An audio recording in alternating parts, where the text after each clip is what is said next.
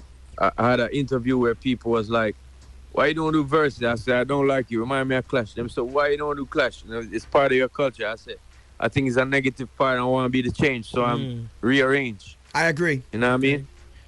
There's not enough unity in dancehall already as it is. Yeah, we need it back, man. There's times where have been very, just good time music from dancehall, and then it kind of, we must reflect what is happening in our society. It's true.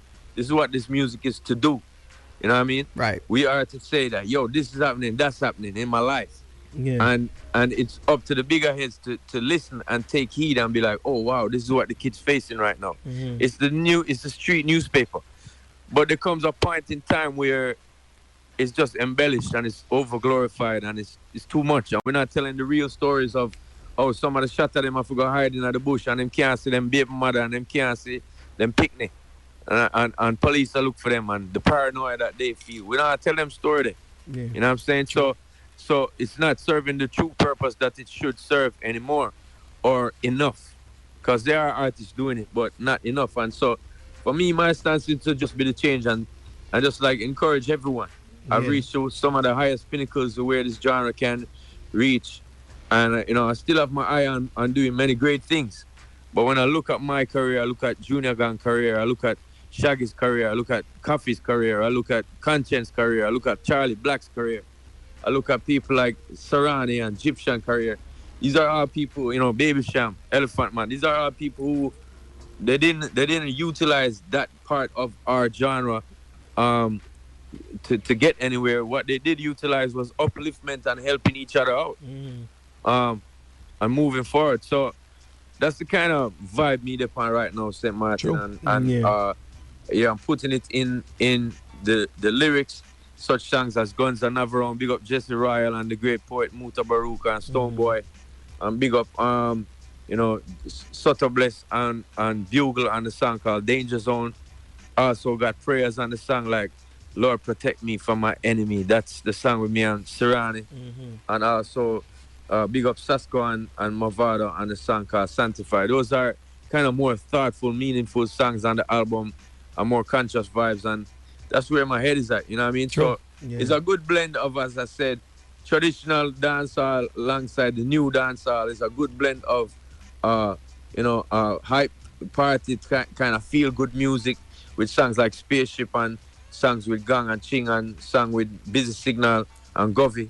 But then there's also the thoughtful side and the conscious side. So I just hope people get that difference and understand that, me being a little bit more mature of a character, I just kind of want to say them thing there right now, to tell the truth. Yeah. You know what I mean? Yeah, and if you look at the album, you have a lot of collaborations, but the name that you mentioned just now, Sarani, how did you get him out of retirement, I would say, to get that? Sarani ain't in retirement, bro. Sarani is a joker, yo. He's a very talented G, As I said, most of the people who are working on the album is so talented. Look at Sarani, a great producer, a great entertainer.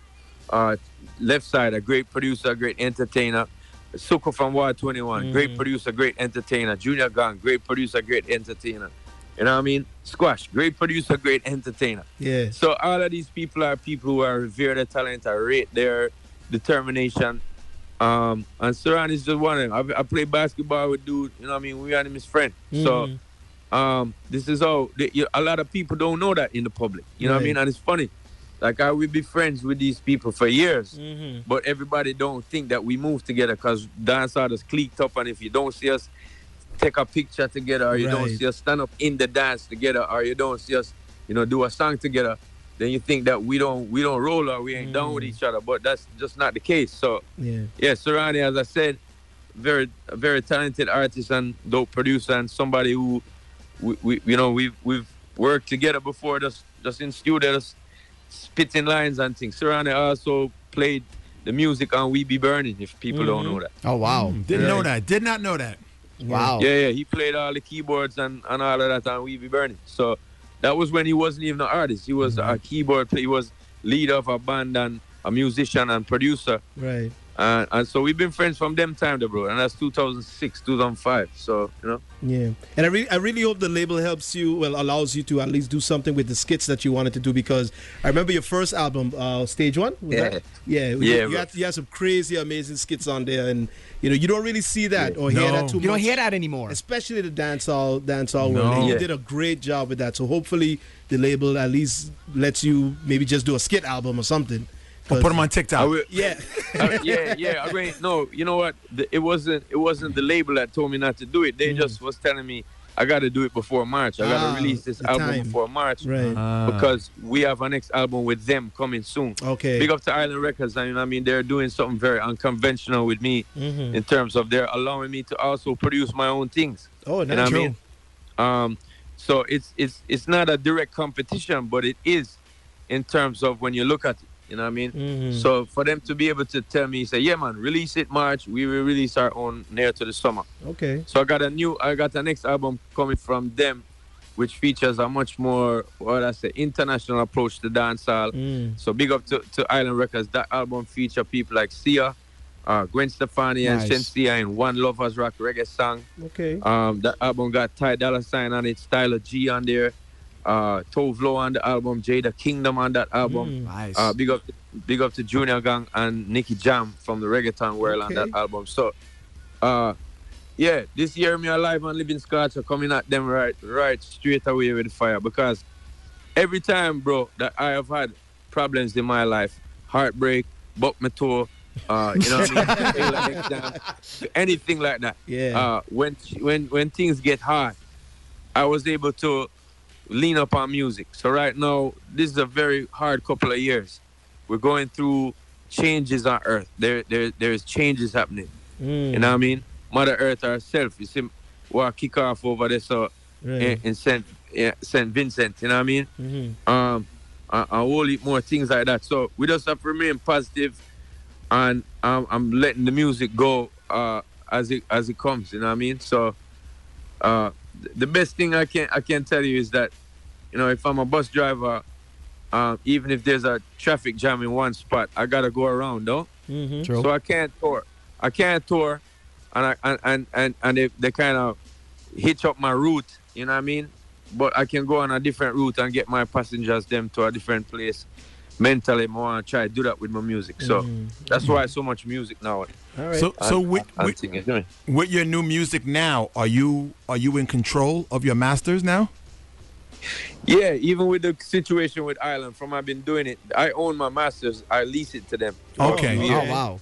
So that's another great step for me in music. Of course, I couldn't do that before when I was with VP Records and signed with Atlantic. Right. That was a stepping stone for me. That was something that I realized that, if I don't make this move, it's going to be a lot more time and a lot harder for me to get noticed. So, the greatest thing for me is people like to say, you must own your masters. But as a young artist, I was like, you know what?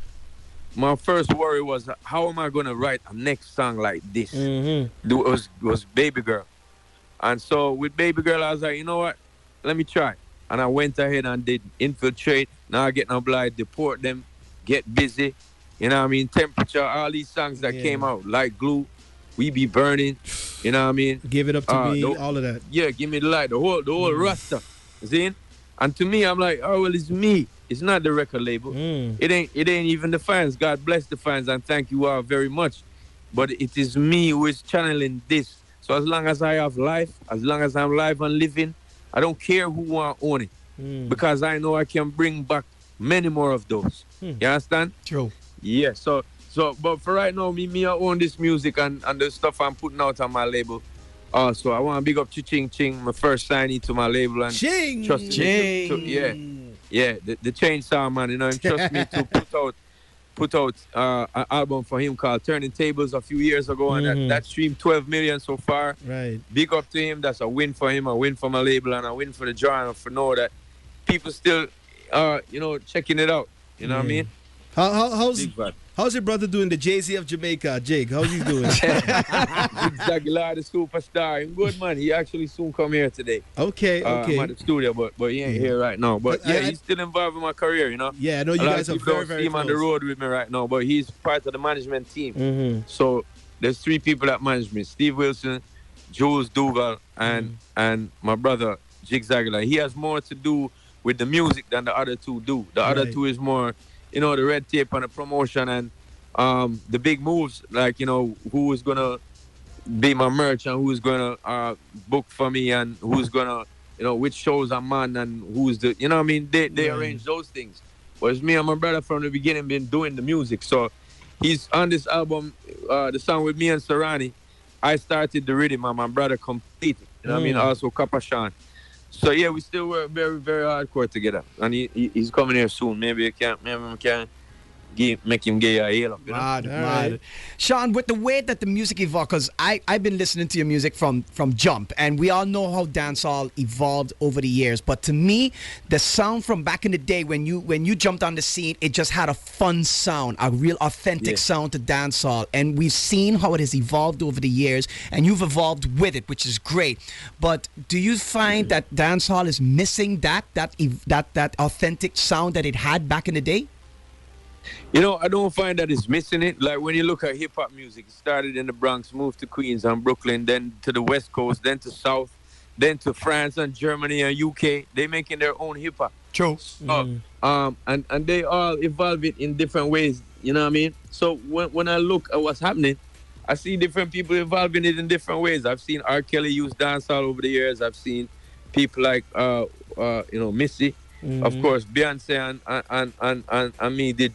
Even Justin Bieber. Yeah, I've seen Justin Bieber. I've seen Rihanna. Big up to her. She says she's doing a dancehall album. I'm very, very happy with when she says that. Still because, waiting.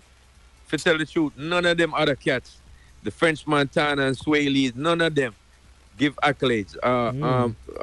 One name, Ed Sheeran. All of them have dancehall oriented music going on that are popular in the culture, and I don't hear them saying this is my dancehall single.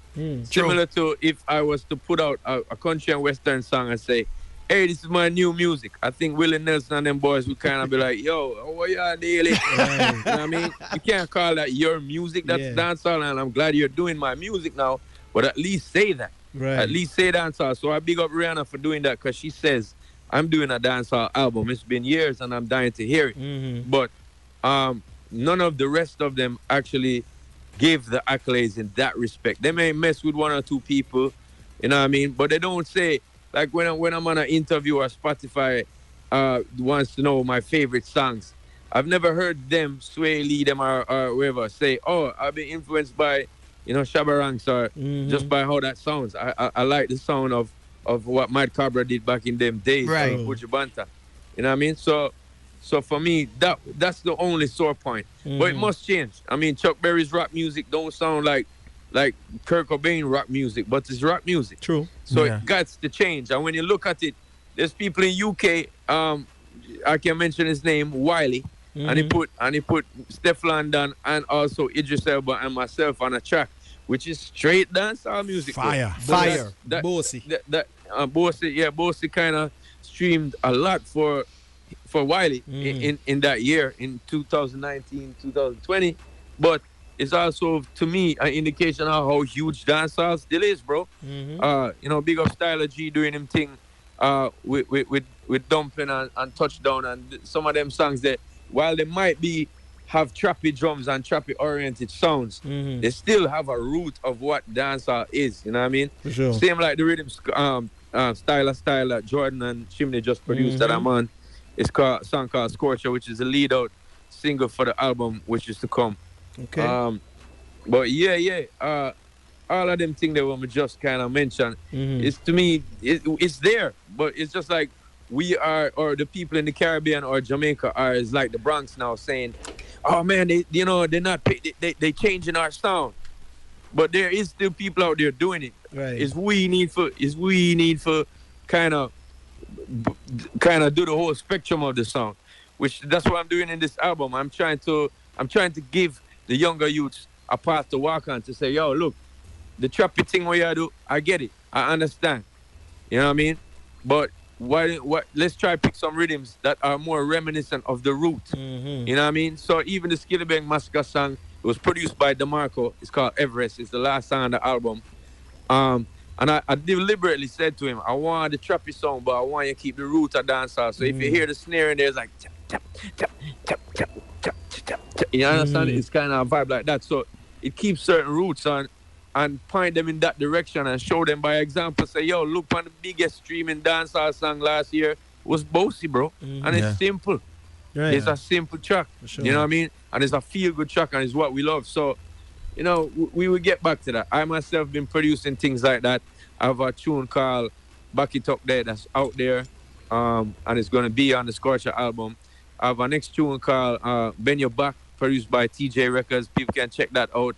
That's the root of dancehall to me, and it's feel-good music to me. You know what I mean? Yeah, true. So, yeah, but just recently too, you kind of called out Justin Bieber for calling it tropical house, island music. You called him out on that because dude directly asked him, "Don't you love the and dancehall being a part of my thing?"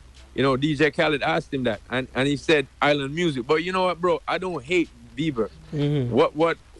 I just don't like the ignorance. So maybe he's ignorant of really what it is. Yeah. You know what I mean? To him, it's island music. It's the same thing that made the Grammys say, big up this island music. When you looked at it, it was Sting and Junior Gang and what's his name?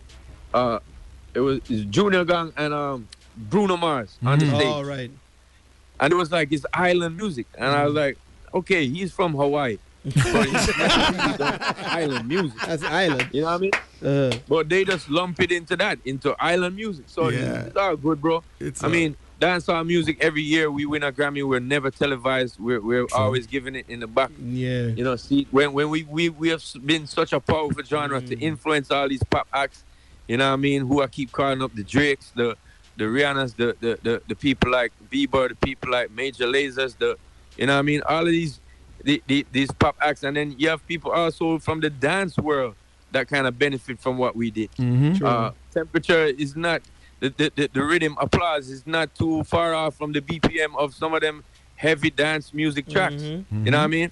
Big up Trinidad and them boy, these guys down there doing them zesting music. That come from dancehall too. Reggaeton, it came from dancehall too.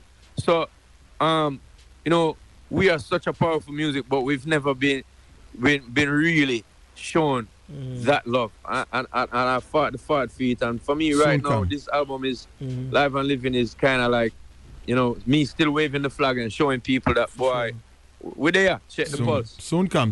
Don't worry. You also collaborated with the young fella from the island of Bonaire on his global remix, Airsights. Airsights, and you and Davido, you got on the Dream Girl remix. How did that happen? Yeah. Big tune. Again, that's another dancehall oriented rhythm to me. And when I heard it, I was like, this is dope. And somebody told me, oh, it was on TikTok first, and I didn't know it was a TikTok rhythm. Neither did I. But apparently it was, and you know, I was like, yo, I like the vibe. It reminds me of the dancehall R&B tracks I've done with Beyonce or you know, what's your name? Kelly Rowland, Keisha Cole. Those are all dancehall tracks, kind of oriented on the R&B segment. You know what I mean? So, when you look for the fact that it's dancehall music just keep on penetrating through all of these things, man, I love it. I just recently did a song with Pia Mia as well. She's a big pop girl from, you know, she's from Guam, but she's from the States. I guess they would class her as island music too. But she you know what I mean, she came at me with a dancehall track as well. So did Enrique Iglesias, so did Sia. All of them things that just prove to me that it's like, it's no longer like people saying, go on my track. They want a piece of this action. Right. Yeah. And it's for us to kind of recognize that. You know what I mean? So I try to point these youths in a direction where they can say, oh, this works, and listen to them fans. Because the fans in Jamaica are amazing. But they're not the only fans for the music. The music, my voice reached Kenya before me. my voice reached, all over the world before me, bro. And it's because of the music and the highway that Bob Marley and them great people that paid for us. And so we have to pay attention to that roots. It's an important thing. So that's what I'm trying to do by roping these younger artists and working with them on that level, bro. Because enough of them said to me, yo, you didn't have to do it. And a lot of people said to me, it's only you could have do this. And I said, well, that means I had to do it then. If you know what I mean? If it's only me can do it, then me have to do it. Because the music means so much to me, you know what I mean? Steely and Cleve, Sly and Robbie, Bobby Digital, Dave and Tony Kelly. All these people build rhythms for me in my brain that are just King Jammies, Bobby. I mentioned Bobby Digital already. People like Computer Paul. All of these people build rhythms for me in my brain that is just the pinnacle of what is dancehall music, and it was so fresh and so amazing to flow on. So me just a fight the fight, and I try to get the younger youth and understand that part there. That that feel good part of dancehall, they shouldn't leave it out. True. You know what I mean? So Sean, will we ever get a Sean Paul Beyonce song again, or Jay-Z doesn't let that happen? yo, man, I have to big them up. They going through a lot because of me with these questions, bro. Yes. Every time people ask me this question, it blow up to be a next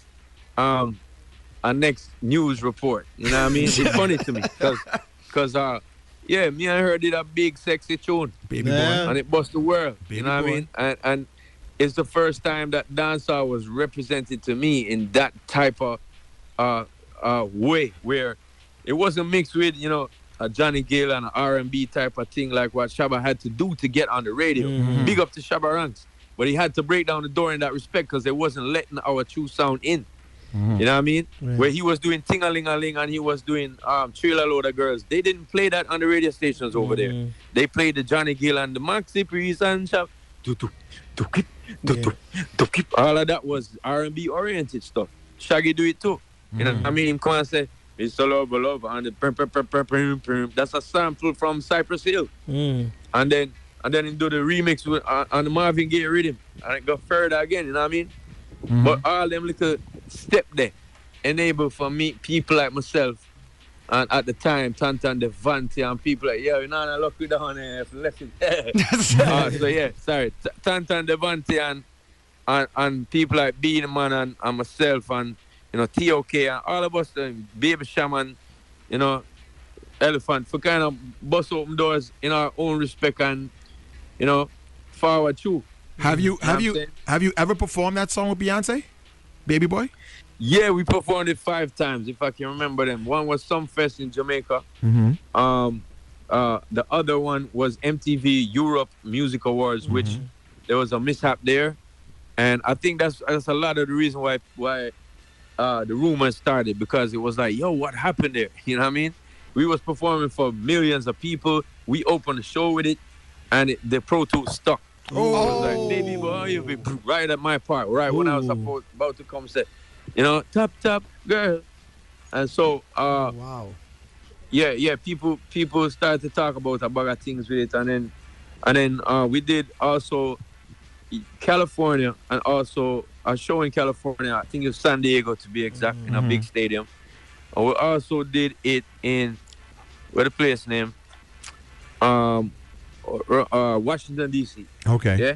Okay. Yeah, but then me don't know why, I don't know why I was left off of the MTV performance where she was hanging down from the roof. Yes. Trust me, bro, I'm sitting there with my wife and she looking at me and Paris Hilton in front of me, and they turn around saying, why aren't you up there? Exactly. And I'm like, who the fuck is you? I did not know who she was at the time. You know what I mean? My wife was like, that's an influencer, and nudging me. You know what I mean? I was like, yo, I was in a whirlpool of thoughts at the time. I did not know why I was left up because I was told about the rehearsal. I went to the rehearsal. I heard them rehearsing inside. I couldn't get inside. So all of those things start the rumors. You know what I'm saying?